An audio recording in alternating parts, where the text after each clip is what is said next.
Yeah. Okay. Yeah, we are up to 43 participants, so I think we're at about the halfway mark of people that we're expecting, but let's go ahead and get started, and we can provide the recording for people that missed the first part.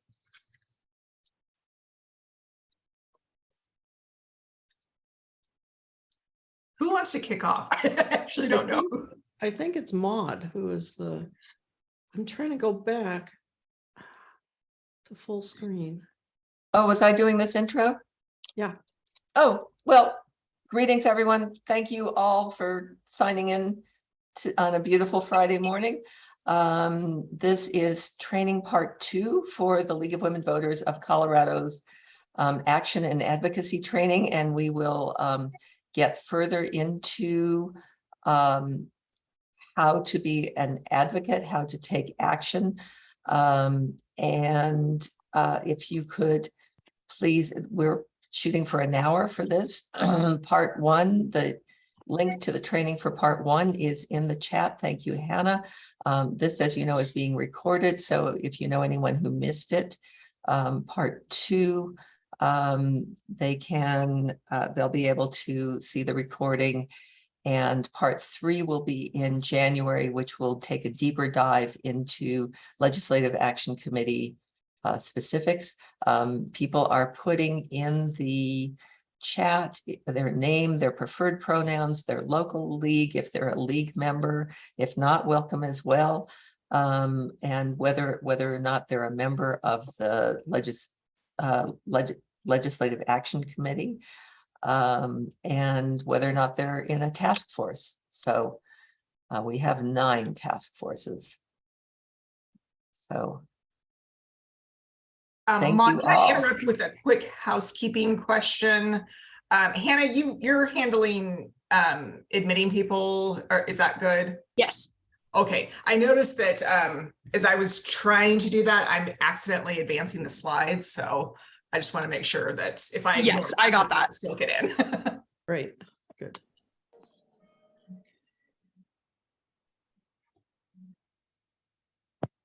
Okay, are we ready for slide 2?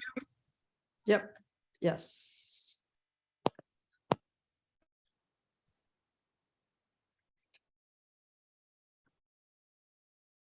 And Maud, why don't you continue with the next one?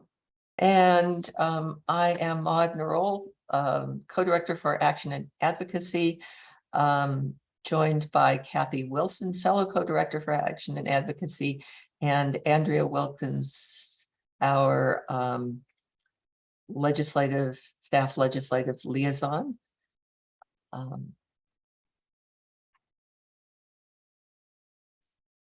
Okay. Sorry, I don't know why my computer does not like to advance slides that are in Google Slides as opposed to PowerPoint. Do you want me to run slides instead? No, I think I got it. Okay. Sorry Super. about that. So our first training was in November. That again, that recording is linked to that recording is in the chat. Today is December 9th. We're planning to go for an hour. January 6th is our third training, doing a deeper dive into how to advocate, take action as a Legislative Action Committee member. That will go for an hour and a half, possibly even 2 hours. We have a long list for that day. Do we have any questions from part 1? Please raise your electronic hand, because the great news is there's so many of us, we can't see you if you just raise your physical hand. Or if you want to put a question in chat. Okay. It's just that I can't see any of you. What am I doing wrong? Nothing. Oh, okay. I'll just chill. Laura, can you see the slides? You should be able to see the slides. Cool? Okay. You know All right, what? I'll I'm tell you good one to go. thing. I'll tell you one thing. Is it Laura? If Yeah. you, at the top, you may see you are viewing Andrea's screen, and then next to it, a black button. Oh, that says yeah. View options. If you drop that down and click on, oh, because I've done it already. Exit full screen. Exit full screen, then you'll be able to see people on the top, I believe, depending on Yeah. your computer. Well, anyways, it No? did make it smaller. It's Okay. all right. Okay. Any other questions from part one, training part one? Okay, we Yes, you there was a question. How do you become an LAC member? Andrew, ask. you asked, we welcome you. Yeah. Put something in chat. We'll have our emails at the end, I think we have our emails at the We end. do, yes. And MK Fleming, great. Put something in the chat. Hannah will be saving the chat. And also you can send us emails. If all else fails, send something to info@lwvcolorado.org. And the other thing is, we'll be happy. We can set up a Zoom meeting with you, so we can answer all your particular questions, and we're really happy to do that. Okay. Yeah, we may well do a new LAC member Zoom for several people. So yes. One other comment about that, any and all are welcome. The more LAC participation we have, all the better. But to be an LAC member, you do need to be a league member, which is a difference from the task force or the task forces. So just know that. But otherwise, if you are interested and want to reach out, we are more than happy to have all the participation that we can get. Yes. Yes. Yes. Because that helps good. us all. It enriches our discussions. It helps whether they're in the area group of our specific area group, or whether it's in the group as a whole. When we get together, having our different perspectives really enriches and our discussions, and helps us understand particular bills. Yeah, and it's wonderful seeing people here from all over the state, because we really would like the Legislative Action Committee to have voices from all over the state. We can testify via video with the legislature, and the Legislative Action Committee meets via video, so you can be anywhere and still be a very active participant. We'll talk about any other questions. We're going to talk about partnering. We're going to talk about speaking with one voice. Those of you who are league members know that you join at the local level and then automatically become state and national members. And we sing from the same positions at all levels. At least, and do not conflict with each other. We'll talk about testifying, and we'll give an example of Legislative Action Committee work. Okay. And I don't think we had any questions. I believe so. We might as well just go to slide 31, and that's Andrea.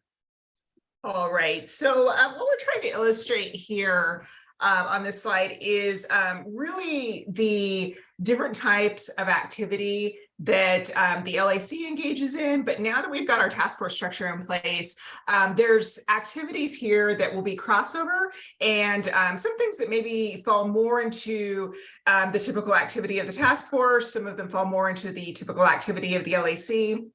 But there's certainly a continuum between our education, advocacy, and direct lobbying efforts. And we thought that, those lines can be sometimes a little bit blurry. So we wanted to provide a few examples of what that might look like, because coordination between the advocacy and particularly the direct lobbying efforts between the task forces and LAC is something that we do need to be mindful of, particularly since the task forces are new and may include a lot of non-members. We just wanted to kind of go through this continuum. So as we start talking about, areas that really kind of trigger a heightened level of coordination between the two entities, you'll sort of have an example of what that continuum looks like. So one example, kind of at that high level view, really, for purposes of education, the League educates in all sorts of ways. But a recent example that I wanted to call attention to took place within the Gun Violence Prevention Task Force. And in one of the early meetings of that group, for those that might have attended, you'll recall, for those that weren't there, we had a speaker that provided a broad overview of all the existing gun safety legislation or laws that currently exist in Colorado. So when we were trying to find, a path forward for, the best course of action, we knew where we were building from. So that education effort was really important to inform advocacy efforts. So, kind of that overview information of Colorado law falls into the education category. Another example, kind of going down the continuum, educating on specific issues or LWVCO positions. An example here, some of you may have seen, or hopefully all of you have seen, the newsletter that has been produced by the Reproductive Justice Task Force. Obviously, we are taking, a very specific position on the issue of access to reproductive rights. In accordance with LWVCO position. We're not talking about a particular piece of legislation here necessarily. There is a time when that'll come into play, but from a broader stance, we're really trying to inform and really advocate around the issue in a very broad sense, not tied to a particular bill. And we're not necessarily trying to persuade any particular public official or legislator to vote a certain way. It's really about broad education about the issue and advocating for the LWVCO position. Kind of further down the continuum, getting into more broad advocacy and grassroots lobbying, really meaning kind of trying to mobilize a population and sway public opinion. An example here would be, the call to action that we'll see coming out of LWVUS,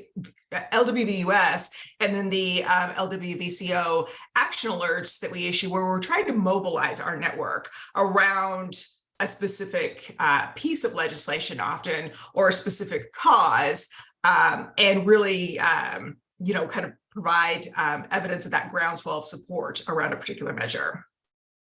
And then finally, getting at, the concept of direct lobbying. This is something that activity that LAC engages in regularly.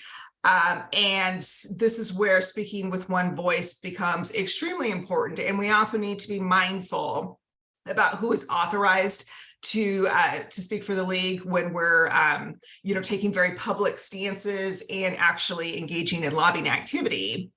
An example here would be testifying in front of legislative committees or engaging in direct communication with legislators to urge their support on a particular bill. So we really, beyond just a broad issue, we really are talking about a particular measure, and we're trying to influence their position on that. We are trying to, see that, they fully understand where we're coming from, why we are asking for the action that we're asking for in that situation, and that we're trying to get them to vote in accordance with that. So that's an example of direct lobbying efforts that LAC regularly engages in, and hopefully gives you kind of a sense of the continuum of some of the broad education, advocacy, and then lobbying activities that LWVCO frequently engages in, and particularly from the perspective of what activities may be centered within the task forces, and then activities that are more typically associated with the LAC. Any questions on that?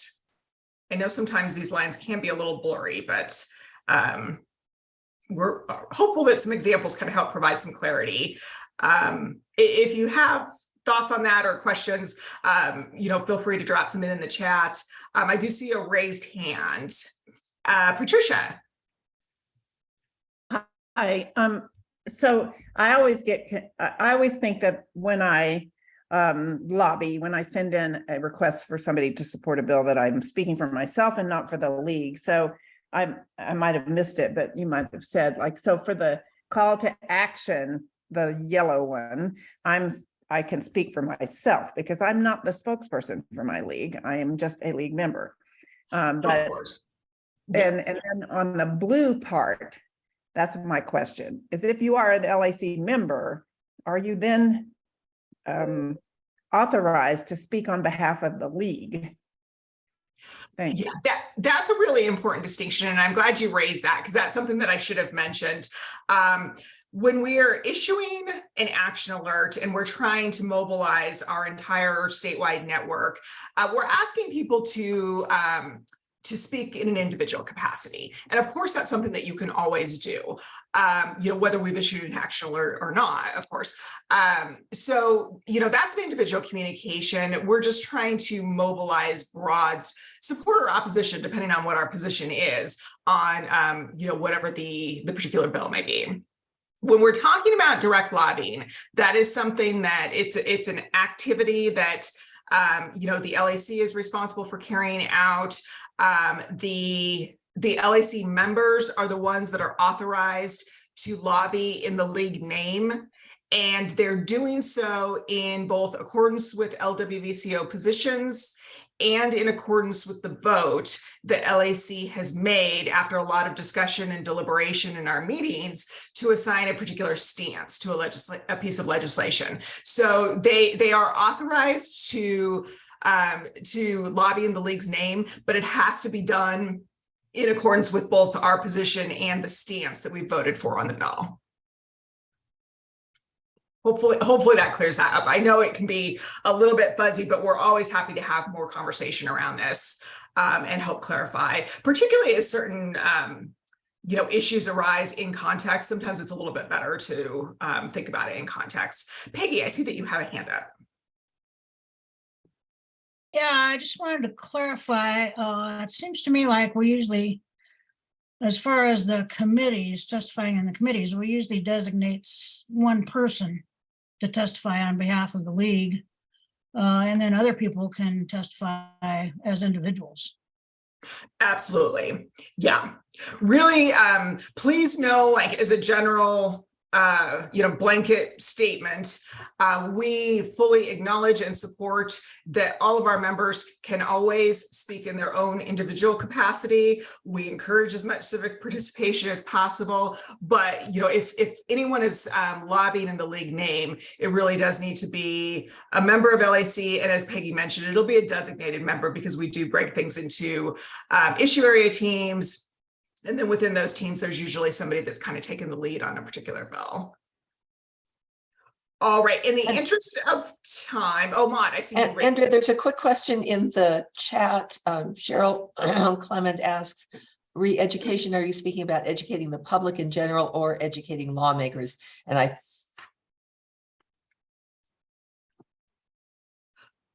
didn't know whether you were done with that yet. No. I didn't want to jump in and talk over you. Yeah. I mean, I think it kind of depends on the communication, but I think in general, when we're trying to educate, I think the broader that message goes, the better.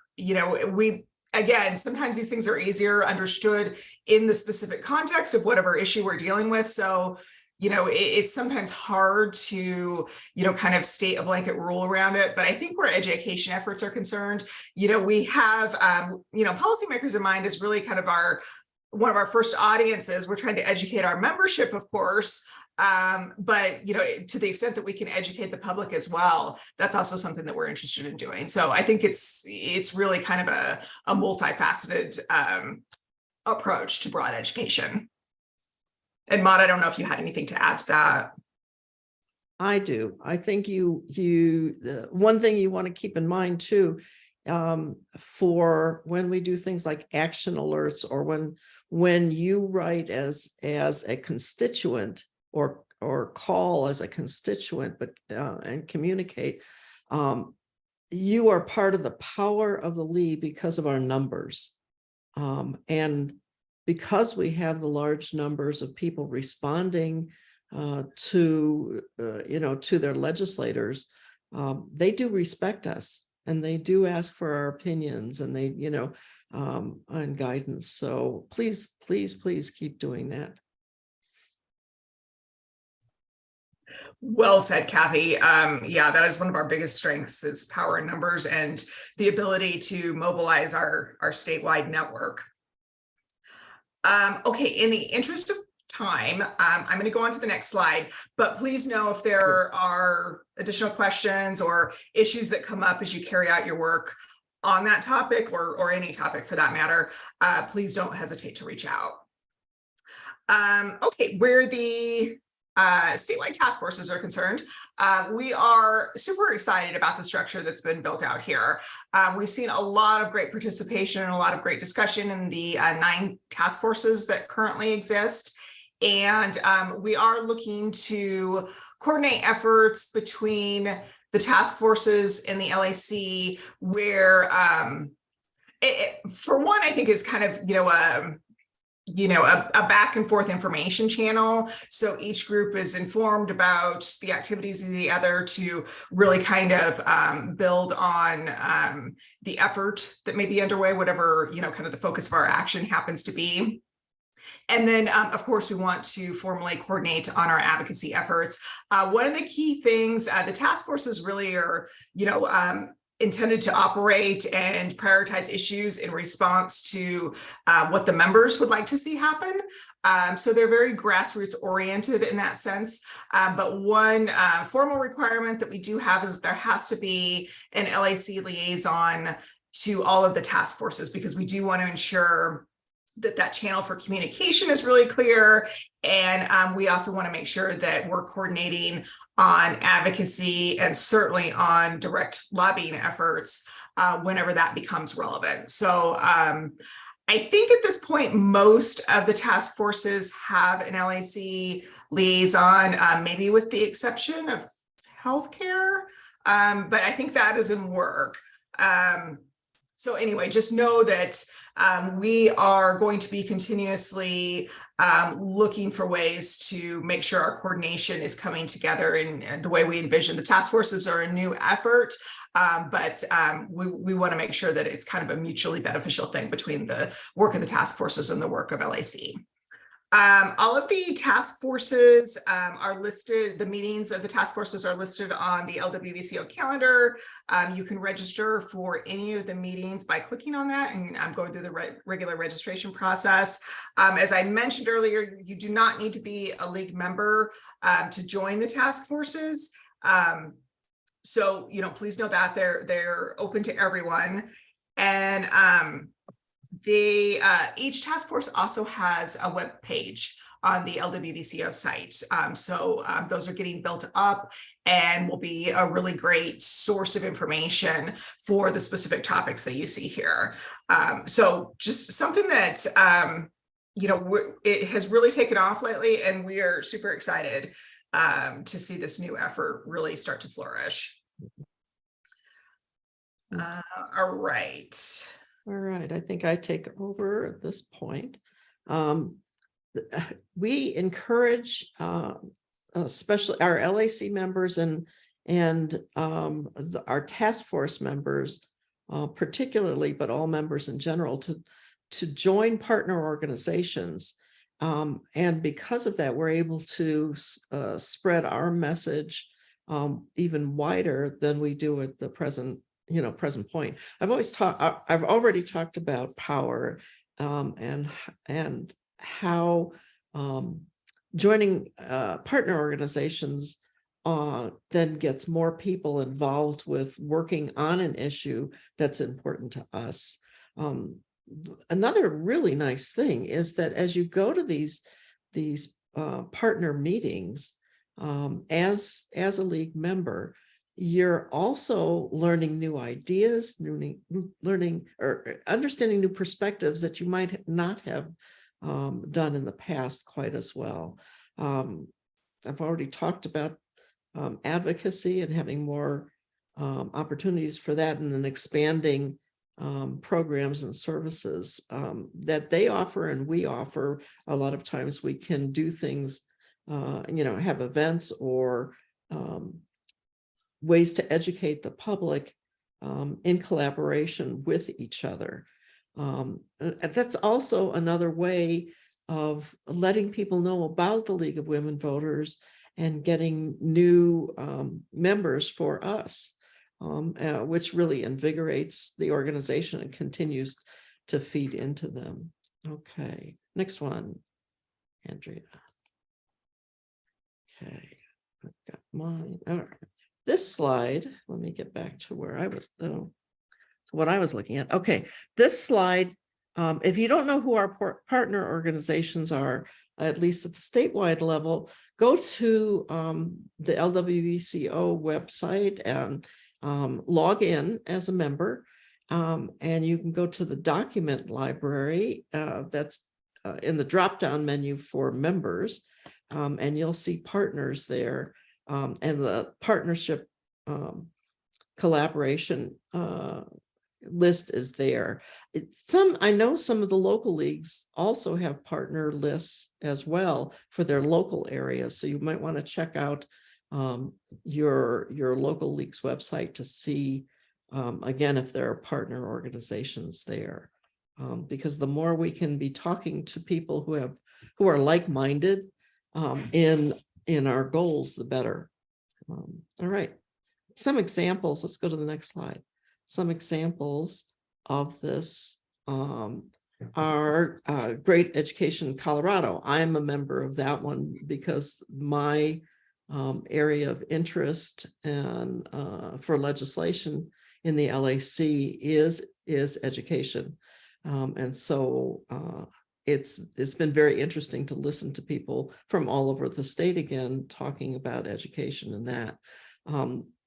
I know Maud is a member of the Colorado Fiscal Institute because Maud is our money specialist, our budget specialist, and is in collaboration with a lot of the people there. Ceasefire Colorado, that's an example of our gun violence protection interest, and again, another place to be looking at and talking with people about gun legislation.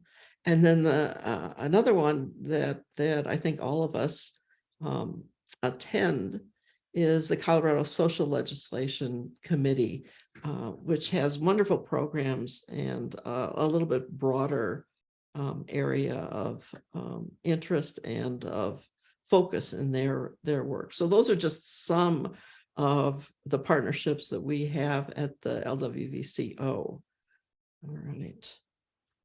Let's see. Next is Andrea. We're back to Andrea.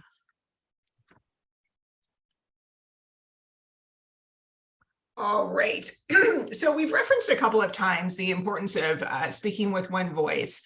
And again, this is another area that the lines can sometimes feel a little blurry. So we wanted to pay some particular attention. I think longtime league members, see it as really clearly. It could be a little bit more confusing to new members. And one of the reasons that we wanted to really try and address today, in addition to the fact that it can be a little bit blurry, is, with non-members coming into the task forces, which is great, they may not be as familiar with speaking with one voice, and that, I think everyone gets it as a general concept, but how it applies to the league is something that we wanted to review today. So there's a lot of instances where our membership statewide, is very, very interested in a national issue and really wanting to push or provide a Colorado specific perspective.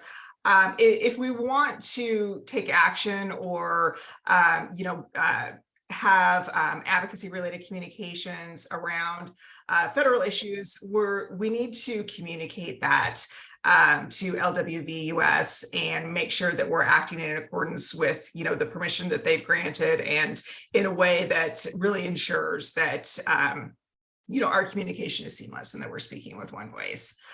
LWVCO is obviously, our state positions are really what's going to guide our communications. We're not going to speak on something that we don't have a position on. And as we mentioned earlier, when we're engaging in direct lobbying communication in the name of LWVCO, it's really LAC that has the authority to do that. Again, acting in accordance with those positions and acting in accordance with the vote that LAC as a group has decided to assign to a particular piece of legislation. Local leagues, of course, are encouraged and empowered to speak out about local issues or regional issues, perhaps in combination with another local league in the region. Again, just that coordinated communication is really important. And then if a local league wants to speak at the state level, of course, it has to be done in accordance with LWVCO positions. But that's something that we're really asking that people coordinate on. We've had many instances over the years where LAC is testifying on a particular bill that's a high priority for us and our statewide membership. But then we also have individuals from local leagues that are wanting to testify in their local league capacity. So not so much as an individual, but they're wanting to testify as a local league member to speak to, the impact of the state legislation on their local community. Those perspectives are great, but we really ask for coordination here because we want to approach it in a way that makes sense and feels streamlined and professional in the presentation that we're giving before the committee that the bill is assigned to. I think potentially coordinating to testify in a panel is something that we've done in the past where the LAC lobbyist that is addressing the issue for LAC can provide the state position and kind of the broad state level view of a particular piece of legislation. And then as part of the panel, individuals from local leagues can bring in more of a local perspective. But that coordination is really important to ensure that we're not redundant. Those of you that have spent a lot of time watching committee hearings or testifying before the committees of reference will know that some of them get so much testimony that eventually it does tend to get redundant, and they'll oftentimes just flat out say, if something that you were planning to present in your own testimony has already been said, you don't need to repeat, you can acknowledge you have the same position. It's really in the interest of trying to be efficient. And so that's one of the things that we're looking to do. We absolutely want to bring in those local perspectives, but it's just really important, I think, that we do it in a coordinated manner so we can come across as very seamless and professional in our communications. Again, this is something that may need more context around it and may raise questions when you find yourself in the middle of one of these situations. So whenever that happens, please just get in touch with me, Kathy, Maud, Beth, and we can kind of talk out our best approach. We absolutely want local perspective. We just want to make sure that we're appearing very coordinated and professional. All right, an example of coordinated testimony. This is one of my favorite examples, and it's also a great picture too. So many of you will recognize Ruth Nuremberg in the picture sitting next to former Senate President Leroy Garcia. Ruth is the president of the Pueblo League. And a few years ago, LAC was interested in supporting a bill that was going to establish a medication-assisted treatment pilot program for substance use disorders, particularly opioid use. And it was going to be focused in Pueblo County and Routt County. And there was, an appropriation that was being made. And I think that there was a lot of question as if, the appropriation was going to be sufficient to deal with the scope of the problem, given the opioid crisis.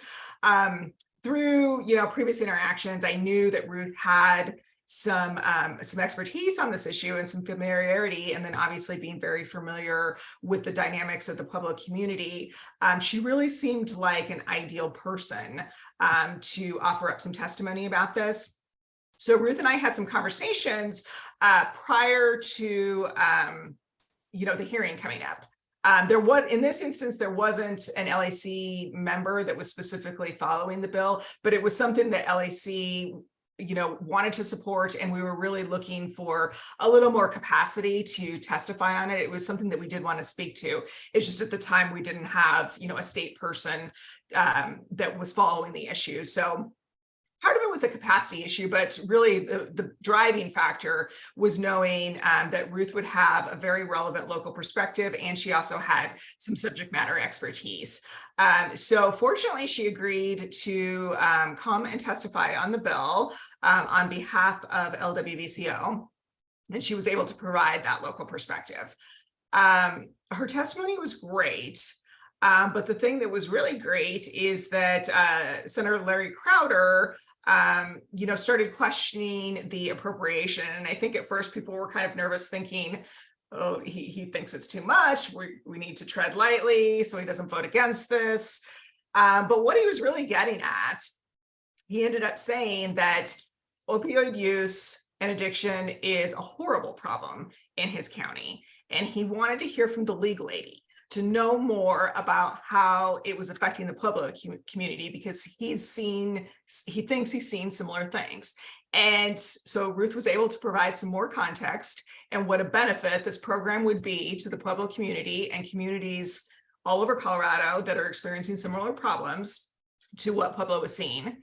And Larry Crowder actually pushed for more funding.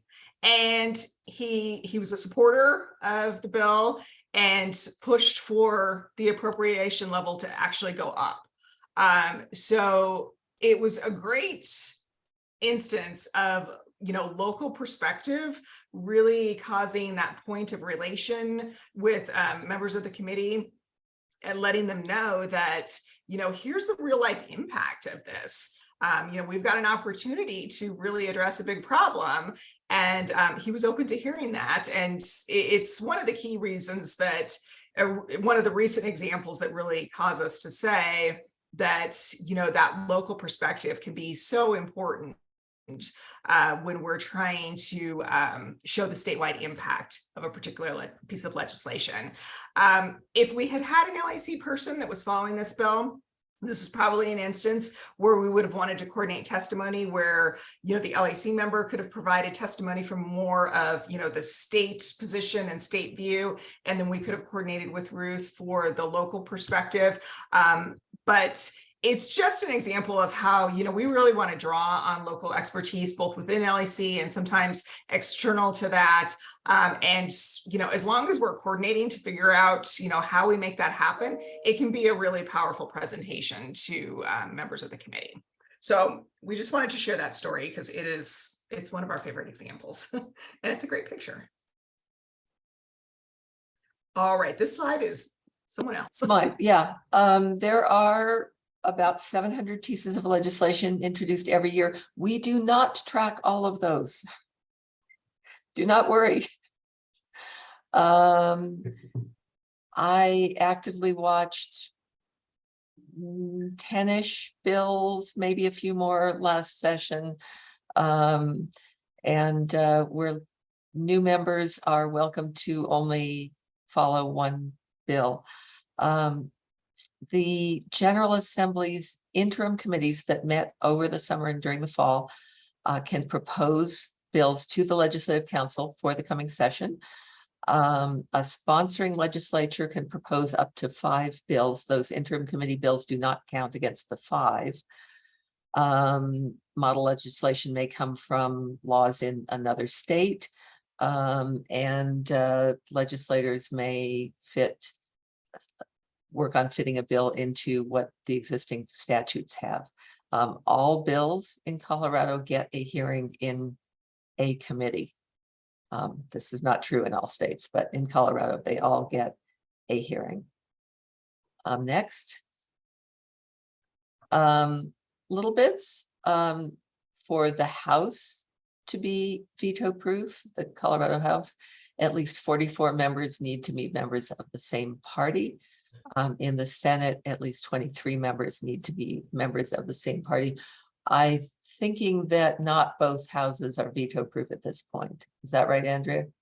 The House is, it also means they have the power, they've got that 2/3 vote for referred measures too. The Senate is 1 vote away. They're at 22. Okay. A trifecta, one party majority in the House, the Senate, and the governor's office, which Colorado does have right now. To get out of committee, bills get introduced on the floor of the House or the Senate, they get sent to a committee. To get out of the committee and back to the floor, it needs a majority of the committee to vote to move it, to keep the bill alive. If not, it is postponed indefinitely or PI'd. In other words, dead for this session. House Speaker and Senate Majority Leader, when the bill is introduced, they assign it to a committee. This can be a fateful decision. Each House has a committee that is unofficially known as the Kill Bill Committee. And many of the bills that go to those committees have the requisite hearing and then are quietly voted to be postponed indefinitely. That does not happen to the majority of bills, but it does happen to some. But I think that's just another reason why you want to vote, because if the people that you would like to represent you become the majority, they would have quite a bit. The majority leader or the leader in the Senate would have quite a bit of power as to where they are assigning the bills that are coming in. And that makes a difference as to what committee they're assigned to. Yeah. And Laura Stevens asked in the chat, does the LAC publish a newspaper letter? We put articles on the Legislative Action Committee website webpage, and generally every 2 weeks after a legislative, which is how often the Action Committee meets. If we want members to take action by contacting their legislators individually, we send out an action alert. That happens. We use it sparingly, probably a few times each session on bills that we think are really important, really need the weight of league members. But we do have on our website which bills we're supporting or opposing, and we'll get into that detail later. I think maybe in January training. Back to Andrea. Oh, thank you, Kathy. Oh, and Sandy, you have a question. Oh, Sandy had a question. Okay. Yeah, as you know, last year, I just followed that one bill on recycling, and it never got onto the floor to be voted on until the very last minute. And then there were a whole bunch of bills that did that. Do they do that every year? Yeah, they do. There's, I mean, there was a lot of criticism last year that there were more backlogs than maybe in years past. And I think some accusations that the bill schedules weren't managed quite as efficiently as they could have been. I don't know if that's totally the case. It maybe did feel a little bit more backed up. But I will definitely say it happens every year. And it is kind of an ongoing point of frustration for many LAC members.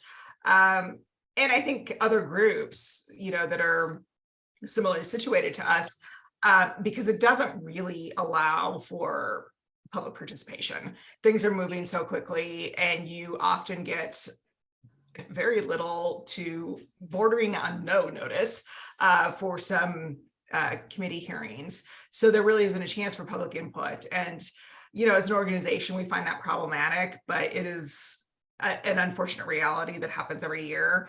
I will say that the status boards. It's a link that we share with LAC every year, and it lives in the LAC Advocacy Toolkit as well. Once things really start flying around, looking at the status boards is often the best way to try and figure out where something is in real time. I don't think you could even tell with the status board last year. It was one can thing, really- they were just everywhere. Yeah, it can really be a challenge. Okay, so let's shift now to meetings with policymakers. This is a really important tool that we engage with for you know, a lot of reasons. Sometimes it's just relationship building, which is always good because you know, trying to work with somebody on a particular issue, particularly if you don't 100% agree, it's always easier when you've got a relationship with the person or some context for you know, why we may be coming to the particular policymaker. So you know, some familiarity and relationship building is you know, certainly something that we try and do. You know, LAC members will kind of focus in on, you know, the legislators that tend to support the legislation that falls into their issue area to make things a little easier, but sometimes it's not quite as clear cut as that. But that relationship building function is really important. One of the other key reasons that we meet with policymakers is if we see something about a particular piece of legislation that, you know, we've got questions on, we need more clarification in order to establish our stance. LAC needs additional information before they feel comfortable voting on something. We'll often contact the sponsor either through, you know, phone, email communication, or sometimes setting up a direct face-to-face meeting, you know, to get that clarification that's needed for us to make an informed decision, or potentially highlight areas where we might actually want to propose an amendment, which isn't something that we do a whole lot, you know, as legislation is already in play, but it is definitely something that we do. And we've definitely had success in some instances in getting some tweaks made that we feel made a better bill. So those meetings can be really important for that too. And then, you know, of course, you know, we want to engage in meetings when we're trying to influence a policymaker's view on something. You know, we've got information that we want to bring to the table. We want to share our position and our organizational position and our stance on the bill, why we're taking that position. Again, if we can bring in local perspectives, all the better, particularly if we've got, you know, a member that happens to be a constituent of the legislator, even better. So, you know, when we're trying to influence perspective on, or perspective by a particular policymaker on a specific piece of legislation, individual meetings can be really helpful for doing that. It's important that we go in prepared. Obviously, everyone's aware that legislators are very, very busy and you're not going to get a lot of time. So it's important to go in knowing what you'd like to see happen or what you want to suggest, proposing a solution. You know, you really have to be able to kind of get to the point. It's always good to kind of find that angle that you think might appeal to the person, whether it's, you know, common ground within their district or, you know, possibly on more of a personal level, or just, you know, kind of the appeal that, you know, this is what we feel would make good policy in Colorado. We feel this would have a widespread benefit. You know, we really want to be highlighting those kind of things in the meeting to, you know, be as persuasive as we possibly can.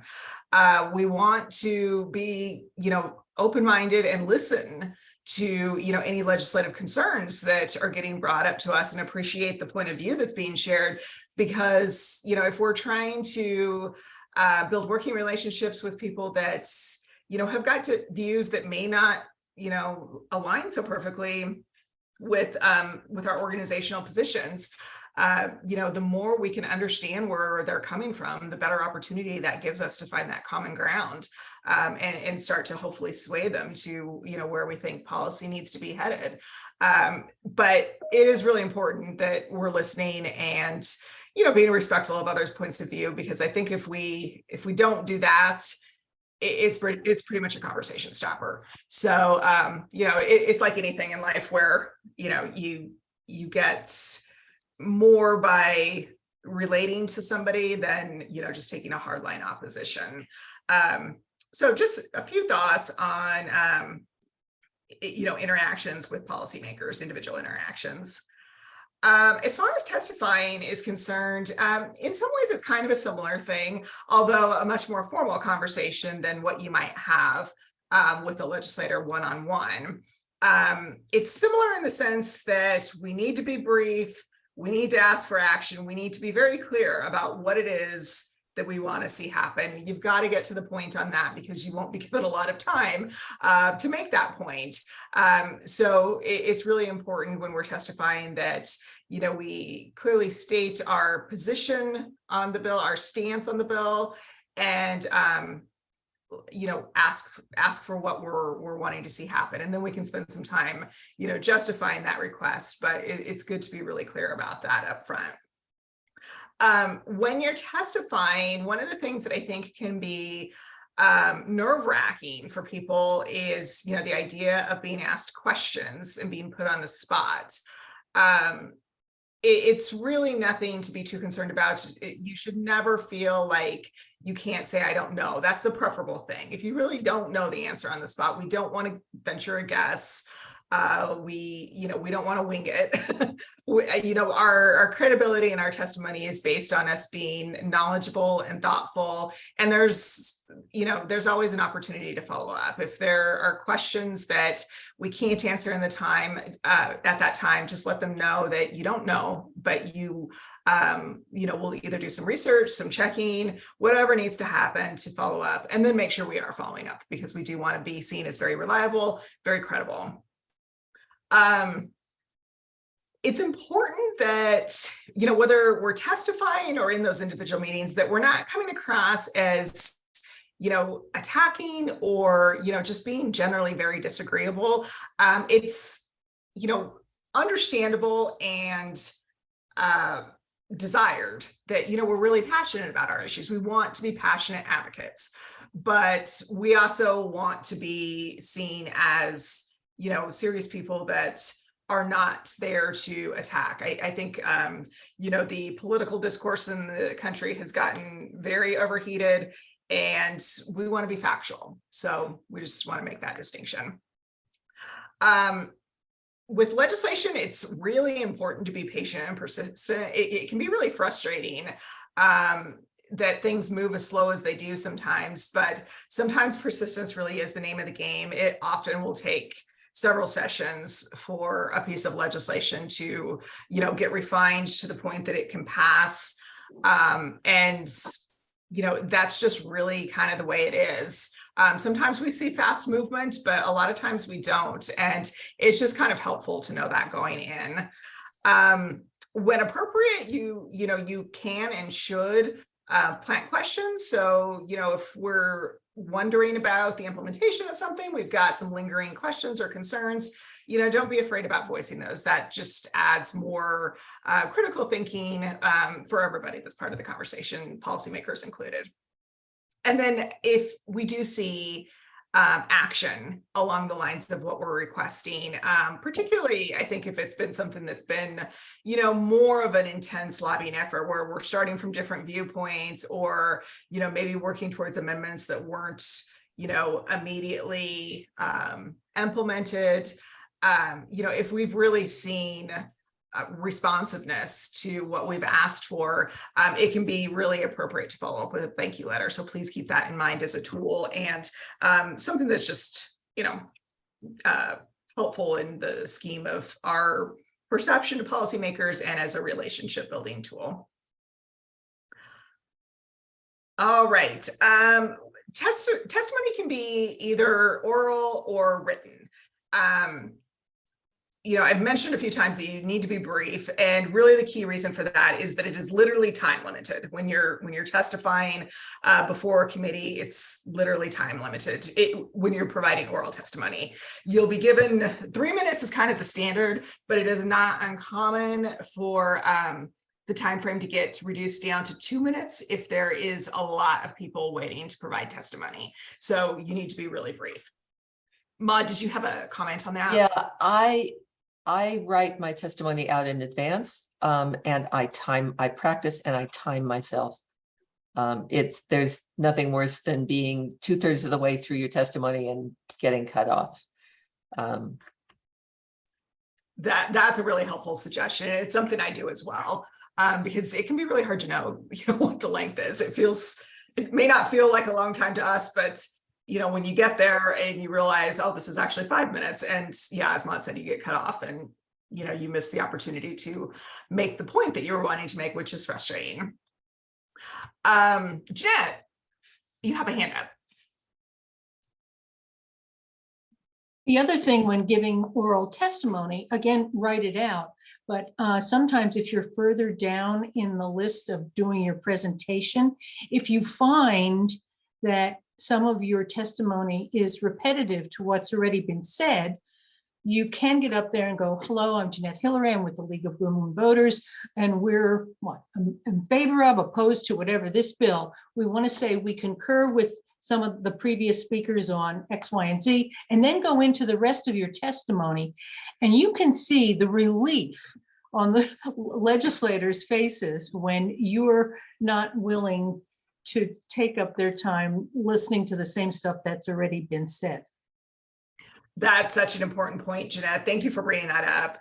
You really can. You can see it in their faces. It's very appreciated. The point's not lost on them. They get where you're coming from if you're clear about, endorsing what's been said before. But it's just helpful to, get to the point, say what you need to say, and, don't feel like you have to repeat what's been said potentially 10 times before. And then, in the interest of time, I won't go through each point. I think most of these are pretty self-explanatory. They're just factors that we want to keep in mind, whether we're providing oral or written testimony. Our goal is to be knowledgeable, factual. We want to personalize things to get attention where possible, and we just want to be persuasive as possible. So, just kind of think these factors through when you're thinking about how to construct your testimony. And we are always here to help too, if anyone would like support with that. Okay, so you can testify in person or online, and the expansion of online testimony is something that really is a COVID silver lining in my view. There was always an option, well, not always, but for many years there's been options, but it's expanded statewide now out of necessity in COVID. And it's just been really, I think, a game changer in helping people in more remote parts of the state participate, listen to hearings, and provide direct testimony in a way that just was either not feasible or maybe not even possible in a lot of instances. Plus, I think the people that are in the metro area, sometimes older people with disabilities, people with childcare challenges, there are all kinds of reasons that this is extremely important, and LWVCO has noted the importance of this to legislative leadership about keeping this as a permanent component. So please know that it's there. Please don't let the idea of having to come to Denver interfere with your willingness to join the LAC, because this is something that makes it all possible regardless of where you live. There's a link here where you can sign up to testify either in person or through Zoom. And then beyond that, we kind of go through the same process. If we're testifying to an issue where we know there's a lot of local league interest in the topic, there may be some testimony we want to be coordinating. Sometimes when we're acting in coalition, it necessitates us coordinating testimony with our partner organizations. That's something we've done frequently in the past. So we're hitting, because it's time limited, each organization wants to hit on different points. And that coordination will sometimes happen in advance. So that coordination is just really important for all sorts of reasons. You do have to wait to be called up. They will, read from the sign-up list. You'll hear your name, let them know, what, if you're in person, you can start to walk up. If you are on Zoom, you'll be taken off mute and you'll be able to identify yourself, your organization, or if you happen to be testifying in an individual capacity, same process there, but you just want to let them know who you are and who you're speaking on behalf of. It is a formal process when you're testifying. You want to formally address the chair and members of the committee. That's usually done by saying, "Good afternoon, Madam Chair and members of the committee." And then you introduce yourself. Very easy, but just, you want to be mindful that it is a formal process. And then again, be very clear about what our position is, what we are asking for. And then when you finish that testimony, you want to conclude by thanking them for the opportunity to provide input. This is actually a screenshot of what you'll see when you go through that link to sign up for providing testimony. And you can see here, I don't know if you can actually see my cursor, but you've got the remote testimony, you've got written testimony. You can sign up to testify in person, so that's taken care of. And then when you go into the committee room, you're good to just sit down. You can also sign up physically in person too, if you need to, but this is another way of doing it. Or if you just want to listen to the committee proceedings, there's a way to do that too. And then you'll need to follow the prompts. There's more to this screen than what we can show right here, but it's all self-explanatory. And as you start to fill it out, you'll just need to put in your contact information and bill position, organizational affiliation, that sort of thing. I see a couple of hands. Maud and Jeanette, I don't know who was first. Oh, no, Jeanette. Okay. Go ahead, Maud. Celeste asked in the chat that she has sometimes sent a note to the Sergeant at Arms to please pass on to the committee chair, asking to go earlier when there have been a lot of witnesses and she couldn't stay, just asking as a favor. Yeah, that is definitely something that you can do. We can't guarantee that it will happen, but you can certainly make the request. And they really are very good about trying to accommodate public participation. So I think that, that's something that, I have to say, as long as I think many people aren't doing it, like if it doesn't get abused, they understand that people can't sit there for 8 hours, and sometimes the hearings go that long. It's not the standard. I don't want to scare anybody off, but there are some very controversial bills that have that level of testimony, and it's just not realistic to think that everybody can do that. This is actually on my next slide, so I'll go ahead and switch. Having written copies of your testimony that can be handed out. You can also utilize the Sergeant at Arms or potentially committee staff if you can access them, to get that testimony handed off if you have to leave. So bringing a written copy is a good idea, not just your own, but enough for the committee members, because if you do find yourself in a situation where you just can't wait, and if they are not able or willing to call you up early, you can pass off that written testimony.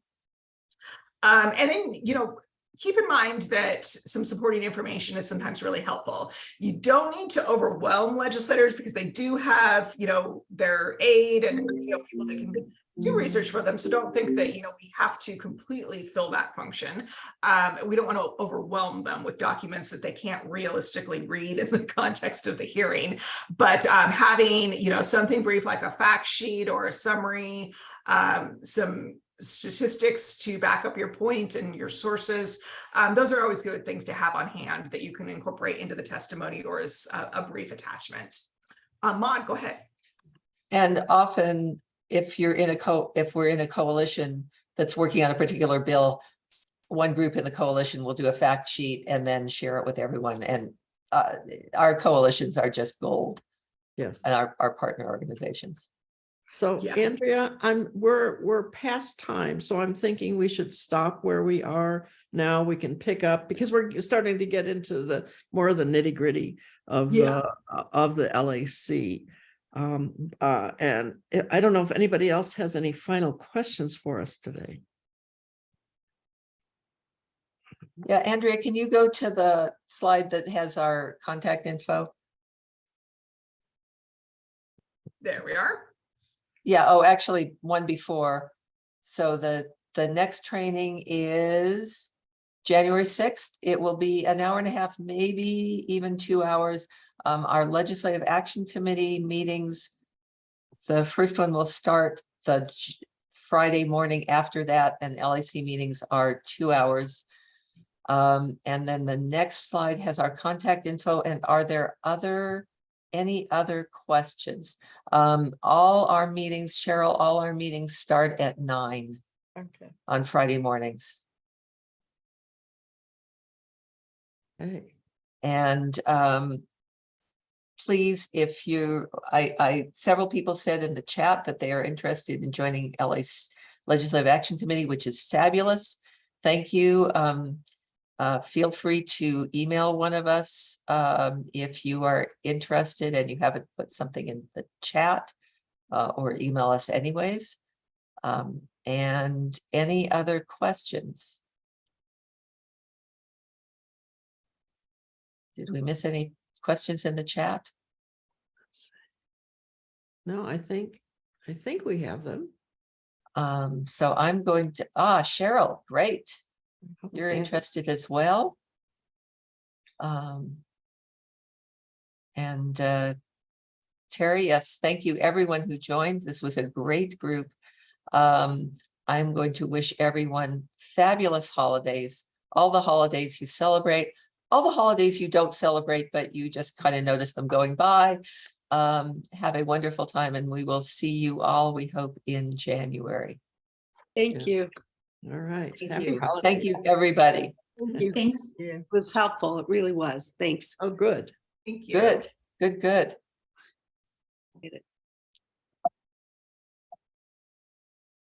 And Hannah, I'm thinking you caught the chat. I didn't get the chat. Oh, I mean, I was just trying to finish a chat. I just saved it. Oh, good. So. Yeah. Yeah, that's an important one. And I represent the San Luis Valley. I missed that. Yeah, Mitch, I didn't quite hear you. I represent the San Luis Valley. Oh, Oh, terrific. great. Excellent. Yeah. Super. So they talked me into it last night. All right. Good, good, good. Send hugs from I us. I have testified before. Oh, terrific. Great. Terrific. So are you interested in LAC, in the action committee? Yeah, Yeah. that's what you Great. said. Oh, wonderful. Super. Yes, very Yeah. much so I just gave you my email address there. I in the see it. I see it in the chat. Thank you. Thank you. Yes. Yeah. Okay. So we'll go Cool. through the chat and contact you. Feel free again to write any of us, any and all of us. Well, I'm pretty sure that Mariana will let me know about the one in January if I forget, but that's the main one I need to be informed of. Yes, yeah, because we really get into the details of the program we use and, just everything we do with that. So, Yeah, yeah. that's okay. My mother was a legal woman voter. I'd love to hear that. I'd love to hear that. I'm second generation also. My mother was a life member. Yeah, my mother was quite active, and so Good. hauled me around to the meetings. Hi, Jim. I see you there Thank you. too. Welcome. Yes, Jim, thank you for joining us from Montezuma County, right? Yep. Jim Yep, from yep. Montezuma County. Where in Montezuma County? I'm also spent time in Montezuma County. Cortez. Ah, Oh, yeah. nowhere like Dove Creek. No. Well, I think Dove Creek is in Dolores County, I think. You're right. It is. Okay. All right. All right. Well, Okay. Okay. Andrew, Kathy, do you have like 30 seconds yeah. afterwards? Okay. And Hannah, are you on? I see that we're still recording and I'm not sure where we need to. I want to make sure it gets stored correctly, so I don't want to mess with it. And Hannah's not on. Hannah So- is not on. And none of us have control over that, right? No. I can stop the recording. I think we want it just uploaded Just to stop the recording. the cloud, right? Yeah, go to cloud. And she should automatically be getting it. She or Beth should automatically